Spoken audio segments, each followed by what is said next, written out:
Porch. I'm here with today's guest, the wonderful Jane Gilman. I'm glad to have you here.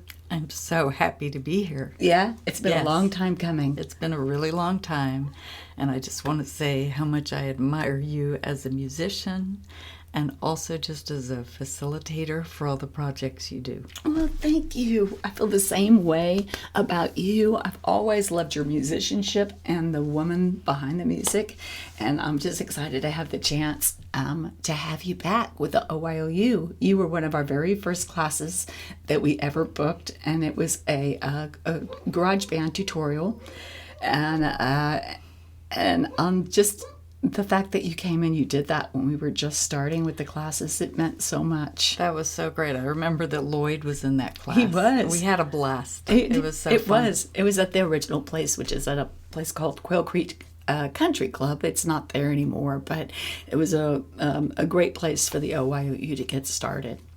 Well, I want to just kind of jump on in, and I enjoyed studying your past and also your present. So I'm just going to kick it back.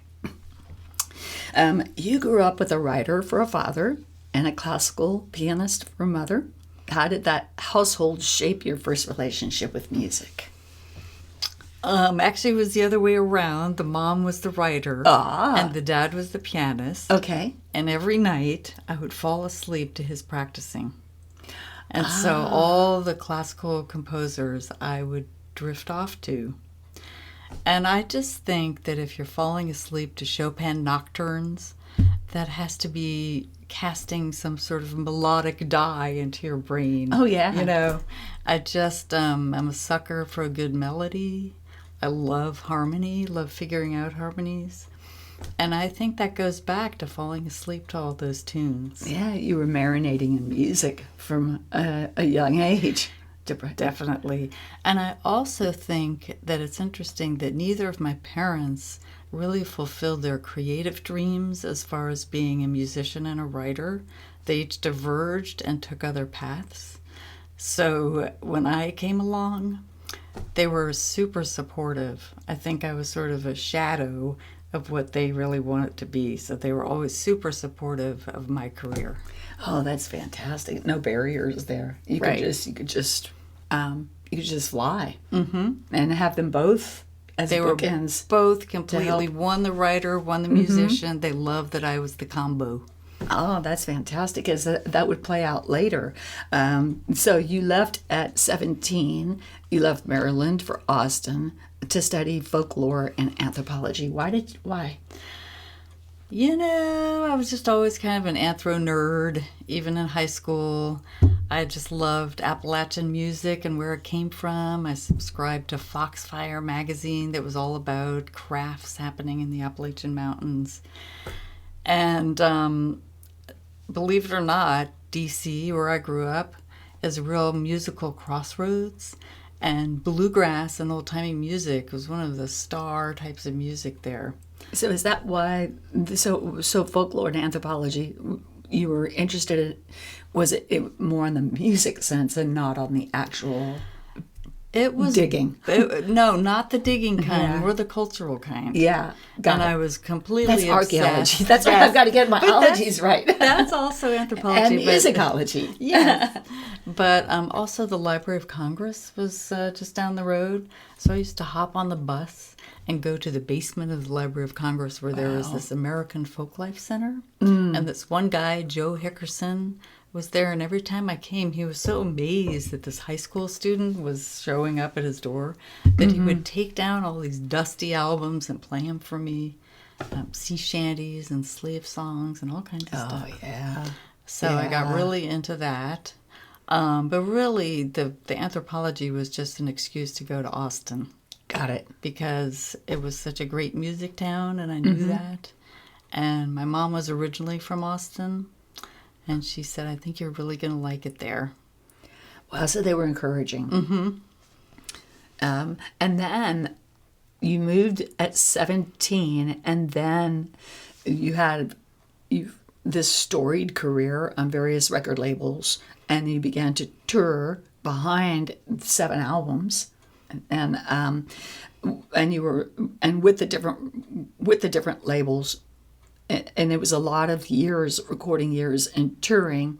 So anything from that time period of your life that you felt turned you into a production? Was it working with other producers, or did you have a say in the studio on your music, or when you're on a label, they have a way that they might think it should sound?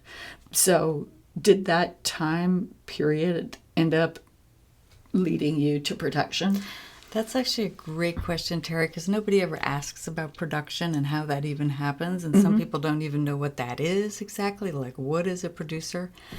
But I would say all those years, from first arriving in Austin and playing live, first as a solo person, and then my senior year, I lucked into a band called Eagle Bone Whistle that was just starting. And we just had some kind of vibe together that was really special. We were essentially a bluegrass band with a cello. Which was unusual back then. And also, Austin in the 70s, I mean, I sort of hate to say this because everybody always says this, and everybody always hates it when you say this. But if you missed the 70s here, sorry, because it was an amazing time. Oh, yeah. I mean, the musical community here, there was the Armadillo and Liberty Lunch and all those venues, but just the people who were involved in the music scene were super supportive, and it wasn't very huge. So everybody knew everybody. Yeah. And we were lucky as a band during that time because it was easy to get a residency at a club. So to me, to have that be my senior year of college, I thought, wow, this is easy being a musician. You know, I can just be in a band and play every weekend and make a living. Yeah. That was about the easiest it ever was. Yeah. Yeah. But that was just a really sort of fertile time period where I learned so much about the different musicians here and the people coming to hear the music, total characters. And so by the time I started recording solo albums, I had a lot of performance experience under my belt. Yeah. And hit the road. Before I had an agent, I had to do all my own booking, which was an education in itself. Big time. Yeah. And just ended up going all over the country, Canada, the U.S. mostly. And all those things sort of figure in little by little into your big picture of who you are, what do you want to create, what kind of path do you want to continue going down. I realized pretty quickly after a few years as a solo artist that my true calling was as a collaborator. And that it's okay, it's good character building to be the only one on stage and having to, carry the whole show. But it's nothing for me like playing even with just one other person, like you and Lloyd. Yeah. Wouldn't that be so different if it was just you? Yeah, it would. Without him. So I hooked up with people as often as I could. There's a woman named Nina Gerber who is on the West Coast. Every time I played in the West, I would play with her, and that was just a blast. I just figured out pretty quickly that I really wanted to be playing with other people. So in the early 90s, I met up with Darcy DeVille, who we were just talking about. And that's when my arrangement side really got to bloom. Yeah. She was just the same as me. We loved arranging. We loved figuring out harmony parts. Yeah. We loved taking all the different instruments that we played and creating our own sound with it. And that, to me, is the beginning of learning how to produce. Oh, yeah. Yeah. But I also think being in the studio is like a master class in production. Don't you feel that way? That I do. As you're sitting there watching your producer interact with the musicians, directing them, who they even choose to come and play on your album, and how to arrange your songs in ways that you might never have thought of. Yeah, I agree. And I also think the more music, the more vocabulary you can develop as a musician, the more sounds you'll hear in the studio, the more the production starts to come naturally because you have fed it so much music. So if you think about it, from the time you were a kid, you're hearing music. Right.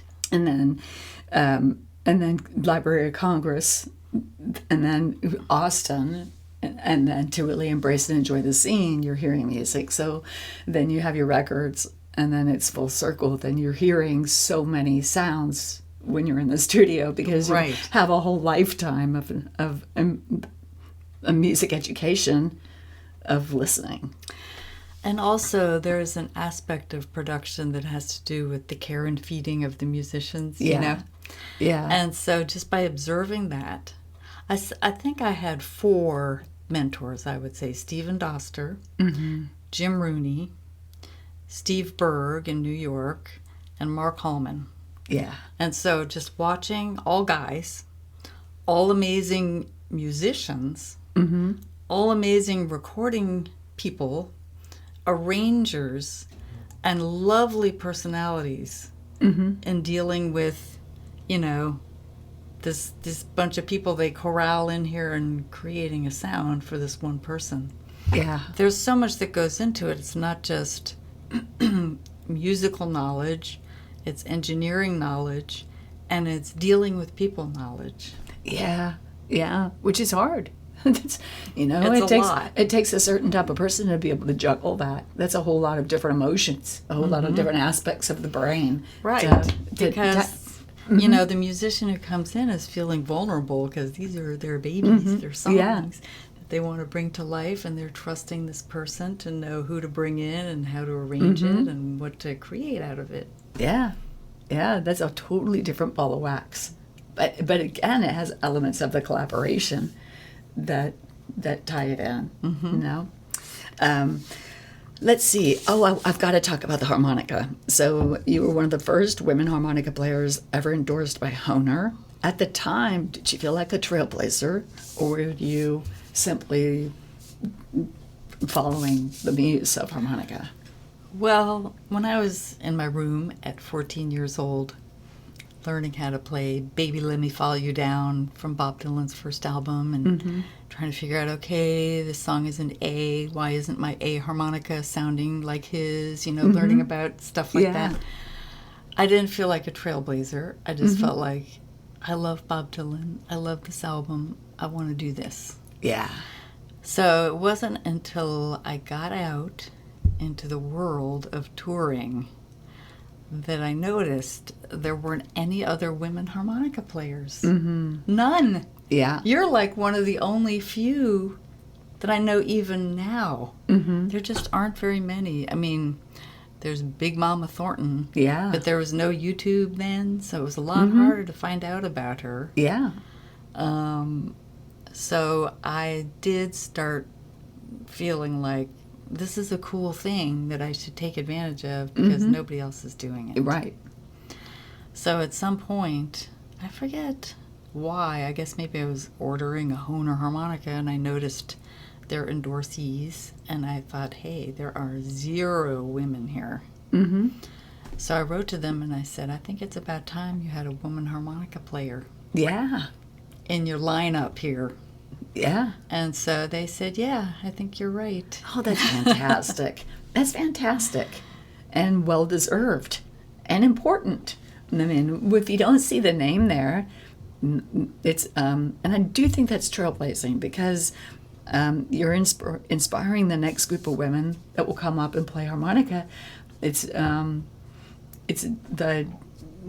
variations in gender and voice are important to the field. There's just different touches to be had with it. Exactly. I mean, when you were learning harmonica, did you have any female inspiration? I mean, for me, it was all males. No, I didn't. I just heard it on the song, and I really liked Ray Bonneville style. Yes. I Isn't he love great? his draw and that thick tone, and then and I just started to just like it, and I like the weirder their harmonica, the better. So I started to collect the octave harps and low and accordion harps. Interesting. And I didn't know you did that. Me too. I love weird. Did you ever have a Hohner auto valve? Never. Oh, gotta show it to you. Oh, it's probably like $1,000. Well, they don't make them anymore. Oh, see but what I mean? Yeah. Probably 2,000. If I like it, it's normally something crazy. But yeah, I love the way they sound. I love the sound. It's such an expressive instrument that it just. Well, it comes from your breath. Yeah. But it's small. It's not like a bassoon or something. Yeah. I never learned chromatic. Never. That's a whole nother animal. Yeah. Me neither. I have one, and I started to try to learn this Stevie Wonder thing once, and I was like, you go, Stevie. Yeah. That is not going to be my thing. He's amazing. Yeah.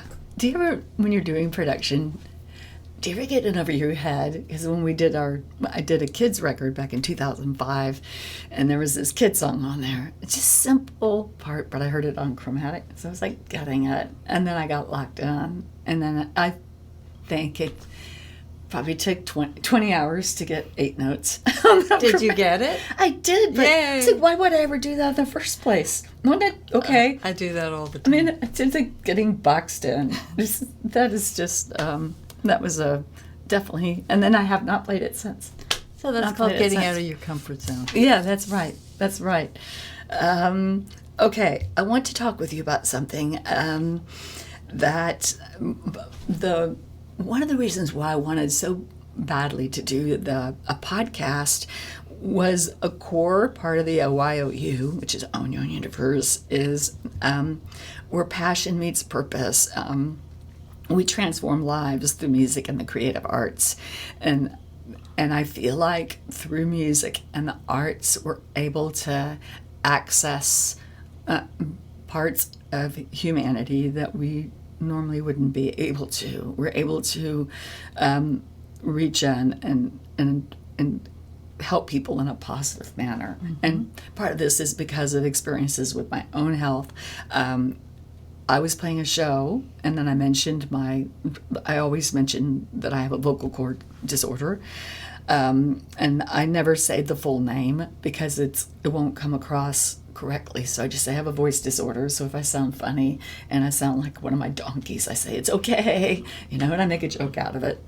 But during intermission, a woman said, "Hey, a friend of mine has what you have," and I said I have spasmodic dysphonia, and she said my friend Jane does. Gilman, and I was like, "No way! I didn't know Get this out happened." of town." That actually Halloween of it was 2 years ago. Wow. Halloween 2 years Oh, ago. baby. And then I reached out to you. And for those that don't know, spasmodic dysphonia is a voice disorder where the muscles in the vocal cords can spasm. It can make the voice sound tight, shaky, or broken. And it's for a performer, it's a really hard condition to live with and to accept. And so I was wanting to discuss this with you. I'm just gonna put the questions out there. If I'd like a little backstory, and then about how you learned that you had it, and then how did you adapt, and then I know it's a journey. It's a journey every day. Because it is neurological, and where your head goes, it's going too. That's right. You can't just separate it. That's you can't right. just cut your head off. No. So it's there. And it's also rooted within the confines of our skulls. So I'm curious about, I'm going to turn it over to you to talk to us a little bit about it. So, in retrospect, I've had it for a very long time. I just didn't know what it was when it first appeared. It first appeared when I was making my second album for Green Linnet. Okay. And I was about 30. And up until that time, I'd probably recorded on maybe 5 albums and had vocals. And up until that time, all my vocals were done in 1 or 2 takes. Maybe a little punch in here and there. Done. When I got into the studio to record my vocals, I was like, where's my voice? I would sing, let's say, the word dinosaur. I would go, dinosaur. And it'd be like, what? This has never happened before. I don't know what this is. It took, just forever to do the vocals for that album. I got them because one of the strange things about this condition is you have good days and bad days, and you never know what you're going to get. That's right. So luckily, I had some good days, and I knocked them out. But it was a mystery to me, and the only explanation I could think of was what I was nervous for some reason. I thought I had late onset performance anxiety, and it, for some reason, I noticed it more in the studio than in live performance, maybe because you're under the microscope. Yeah. But it did start to pop up in live performance more and more, and I was still a solo performer at that time. It wasn't too long after that, recording that album, that I became a duo with Darcy. And that was like, phew, I don't have to carry the whole night anymore. I can do harmonies, which are so much easier. That was 92 when we hooked up. And then it was 95 that I had my son. So that's when I got off the road. Got it. So there were many years where I didn't tour. I performed in local bands, and I did notice this thing happening, but I still just didn't know what it was. And, this wasn't a time period where you Googled stuff and found everything out. Yeah. So it wasn't until, honestly, about 2014 that I went to an ENT for something else, and he said, talk again? And I talked again, and they said, I think you have, spasmodic dysphonia. And by that time, I knew I had something. I just didn't know what it was called. Wow, So it was a lot of years. But during those years, because singing was becoming harder and harder, I finally quit. So 2011 was the last time I had a public singing performance. Got it. And that's the same year that I became a teacher. I taught for Girl Guitar Austin and UT and ACC. I was teaching a ton. And from that led into producing other people, which eventually led into producing my own stuff. Now I do instrumentals for TV film. I have a little studio in my backyard. So it was just sort of a natural progression that less and less I used my voice, and now I do something that I completely love where I don't have to sing. Yeah, got it. But I know that was a journey. The acceptance. That is an emotional journey. I was just saying to Terri earlier that, when I finally found out what I had, it was a relief. Because, okay, there's actual reason for this. It's a neurological thing. By that time, I had found out that 2 of my brothers also have types of dystonia, so it's also got a genetic component. Yeah. It was almost a relief, but I tell you, I miss singing, and I really miss harmony singing. That's what I miss more than everything. Yeah. But thank God I play the harmonica. Yeah. Because it's almost like singing. It's singing once removed. It comes from your same apparatus, and it just feels great when you do it. So I feel so fortunate that I have that. Do you feel that way at all about your harmonica? I do. I feel like it's an ongoing. It's no 2 journeys are the same with it. So it's an ongoing study in acceptance and in health, mental health as well as physical health. And harmonica definitely helps it. Yes. Now your story embodies strength, resilience, and purpose that we explore in this series. So before we go there, we were talking about some funny stories when it comes to handling our dysphonia, and I told you mine. about the saying the word rake at Walmart and leaping in the air trying to get the word out. Because when we talk, there's a difference. Spasmodic dysphonia, they also call it a dystonia. So dystonia can affect different parts of the body. Dystonia is based on a region. So it's spasmodic dysphonia is a form of dystonia. Is that what you've come to? That's correct. Okay, so the word for me, it's going to hit me on the word song, or my cell phone, the last digits, 88. I have to go, hey, hey, and use my diaphragm. Or at Walmart trying to say the word rake, and I just couldn't. So tell me, do you have a funny story to share? Well, I mean, first I'll tell you my hard words. Oh, yeah. Jane. Yeah. Your name. And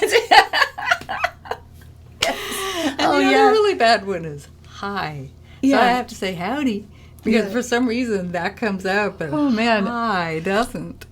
Those are both really crucial words. My name and hi. My name is Jane. Yeah, forget it. That's bad. It's really bad. Yeah. What could you call yourself? There's no way around There's no way around way that. around. And, actually, I don't know if you ever go shopping at Anthropology, but they always ask you your name for the dressing room. Oh, yeah. I give so many different names. Yeah. That's a good way to get around it. It's a really good name. Yeah, my name's Barbara. Yeah. I can say that. But also, it's not just the actual words. There are plenty of words that are really hard for me to say. But it's also the situation. Mm-hmm. As we were talking before, there's something about the grocery store where if you have to ask where something is, that's terrible. But the worst is when you're checking out and the cashier says, "Got any plans for the weekend?" And I'm like, no. And you look like your hand's caught in the cookie jar. You're doing something really bad for the weekend. You just can't discuss it. Yeah. Oh, goodness. I'll tell you something. What doesn't break you makes you stronger, That's right? Right. So I feel like there's just so much to talk about and so much that I want to ask, because you are such an incredible musician. I'm going to make sure that we have your website links and to things that you're producing, and I'm going to be sure to include that. But when it comes to people following their own purpose and finding their purpose, and maybe going to a plan C, D, E, or F if life has other plans, what's that thread of resilience to you? What is it that when this happened, some people would have been silenced, and lucky for us, it didn't silence you at all. Well, I think the two things for me are curiosity, because I'm always curious about everything. Okay, what do I have, first of all? How can I fix it? So I've tried all these, various ways to deal with it. But the other thing is be open to possibilities that you may never have imagined. You may think, okay, I'm going to be a musician, I'm going to clickety-clack down this track, and this is what it's going to look like, and this is who I'm going to be. And just be open to that verging into something else. One example of that is, of all the time that I spent in the recording studio, if there was one thing I thought every time that I was in the studio, it was like, oh my God, look at these engineers. This is something I am never going to do. It's so left brain, knowing about this, this patch goes to this chord, goes to this compressor, and I'm just never going to learn that stuff. I'm not interested. I want somebody else to do that. I'm going to be the creative person. Yeah. I love engineering now. Wow. Yeah, because you're at the wheel. I've learned how to do it. It's fascinating to me. I go to engineering workshops. I'm a total nerd. It's your voice. You hear something, you know how to dial that in. I just never thought I would be interested, and I've actually made a point of teaching people how to engineer, just sort of intro to engineering, to people who think they'll never get it, because I was that person. Oh, that's fantastic. Now, especially now, because with musicians, And with streaming here, the more we know how to do things on our own, the better chance we have of at least earning some income off our work. And if you have to constantly pay an engineer every time you want to lay something down, you can't really compose for TV film unless you know how to engineer. Yeah. It would take too much time. It would be too costly. So is that your favorite thing right now? It's composing for TV and film. That is my favorite thing. And so I have a publisher. Actually, I joined Taxi. There are a lot of people who, it gets kind of a bad rap online. But I tell you, I learned so much from that organization.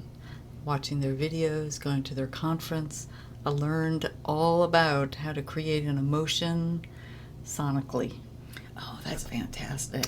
And a lot of engineering information. I just went to a workshop with a producer whom I heard about through Taxi. So I recommend it for people who are just, kind of want to get their feet wet in that world. And so I ended up with people who compile my music, production libraries, and music supervisors, TV shows, editors. They come to these publishers and production libraries and they ask for certain things that sound like happy or sad or tense or, and the publisher will say, well, how about this one? And then they'll put it in their TV show. Oh, that is just really cool, Jane. It's fantastic. That is cool. Well, is there any other final thoughts? I feel like we just scratched the surface. We could do part 1, 2, 3, 4, I know. 5, 6. Jane could be the only guest on this podcast.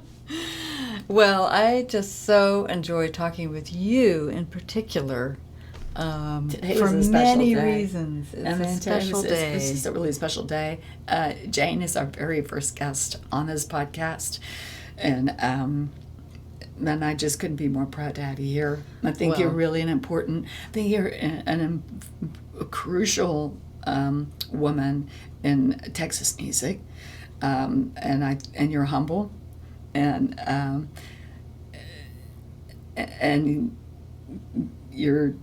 you're profound, and I don't mean to embarrass you, but when it comes to someone at the top of their game, when they're musical chops, you're that.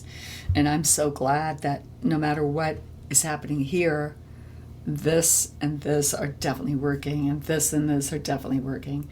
And so these days, it seems like everyone's jockeying to be heard.